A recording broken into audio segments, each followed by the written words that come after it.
ഞാൻ ഒന്നുകൂടി ചോദിച്ചോളൂ, ഇപ്പൊ പൊളിറ്റിക്സിലേക്ക് വന്നാല് ഈ ഘട്ടത്തിലും മത്സരിക്കണമെന്ന് അങ്ങ് ആഗ്രഹിച്ചില്ലേ ശരിക്കും ഒരു തവണ കൂട്ടി? ഇല്ല, ഞാൻ ആ സമയത്തൊക്കെ എൻ്റെ ഏത് ഇന്റർവ്യൂ നോക്കി കഴിഞ്ഞാലും മത്സരിക്കണമോ മത്സരിക്കണ്ടേ എന്ന് തീരുമാനിക്കാൻ പാർട്ടിയാണ്. പക്ഷെ ഞാൻ കയറിയിട്ട് ഞാൻ മത്സരിക്കില്ല എന്ന് ഞാൻ പറഞ്ഞിട്ടില്ല. അതെന്താ പറയാത്തെന്ന് വെച്ചാൽ അത് പറയേണ്ടതും പാർട്ടിയാന്ന് വിശ്വസിക്കുന്ന ആളാണ്. കാരണം ഞാൻ കയറി ഞാൻ മത്സരിക്കില്ല എന്ന് പറയുമ്പോൾ എന്താ, ഞാനാണ് അവിടെ, ഞാനെന്ന് പറയുന്ന ഒരു സാധനം അതിനകത്ത് കയറി വരുന്നുണ്ട്. നീ മത്സരിക്കണമോ മത്സരിക്കണ്ടേ എന്ന് തീരുമാനിക്കേണ്ടത് പാർട്ടി ആയതുകൊണ്ട് പാർട്ടിയുടെ കാര്യത്തിന് വേണ്ടി. പാർട്ടി എന്ന് പറഞ്ഞിരുന്നെങ്കിൽ കോഴിക്കോട് സൗത്തിലെങ്ങ് മത്സരിക്കാൻ വില്ലിങ് ആവുമായിരുന്നു. ഞാൻ പറയുന്ന പാർട്ടി എന്ത് പറഞ്ഞാലും ഞാൻ ചെയ്യുമായിരുന്നു. പക്ഷേ എനിക്ക് ആരോഗ്യ പ്രശ്നം ഉണ്ടായിരുന്നു. അപ്പൊ അതിന്റെ പരിമിതികൾ പാർട്ടിക്ക് അറിയാം. അപ്പൊ ഒരു ചൊറുചുറുക്കിൽ നമുക്ക് പഴയ കാലത്ത് ഓടി നടന്ന പോലെ ഓടി നടന്ന് വോട്ട് പിടിക്കാനൊന്നും കഴിയില്ല എന്നുള്ളൊരു സാധനം എൻ്റെ ഉള്ളിലുണ്ട്. നമ്മൾ നമ്മളുടെ പരിമിതികൾ മനസ്സിലാക്കണമല്ലോ. ആ കാര്യമൊക്കെ പാർട്ടിക്കും അറിയാം. കാരണം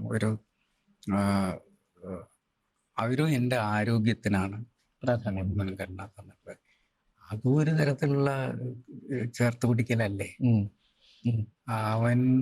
അവന്റെ ആരോഗ്യം അവൻ ശ്രദ്ധിക്കണം എന്ന് പറയുന്നത് ഒരു ചേർത്ത് പിടിക്കലായിട്ടാണ് ഞാൻ കാണുന്നത്. അതായത് സീറ്റ് കിട്ടാഞ്ഞതിൽ വിഷമമല്ല ഉള്ളത്, അതെ, ആ ചുമതല ഏൽപ്പിക്കാഞ്ഞതിൽ സന്തോഷമേ ഉള്ളൂ. അത്രേ ഉള്ളൂ. കാരണം എന്താ വെച്ചാൽ ചിലപ്പം നമുക്കത് വിജയകരമായി പൂർത്തീകരിക്കണ്ടേ.